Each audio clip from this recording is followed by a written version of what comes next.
দলের হাইব্রিড নেতারা আওয়ামী লীগ করে যারা গলা ফাটাইতেন, যারা পকেট বাড়ি করতেন, তৃণমূলের নেতাকর্মীদেরকে কোনো দাম দিতেন না, আজকে আপনারা কোথায়? জননেত্রী শেখ হাসিনা একটা কথা বলেছিলেন, তোমরা এখন যারা গ্রুপিং বাড়ি করতেছ, সেই সব লোক কিন্তু তোমাদের পাশে থাকবে না। আওয়ামী লীগের দুর্দিনে তারা কিন্তু তোমাদেরকে ছেড়ে চলে যাবে। আজকে তাই হয়েছে।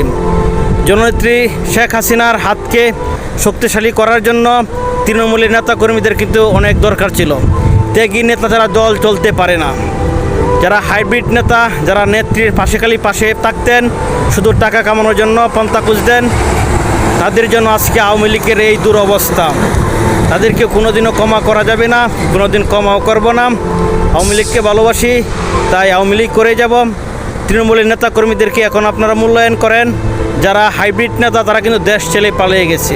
আওয়ামী লীগের পক্ষে এখন কেউ কথা বলতে পারতেছে না।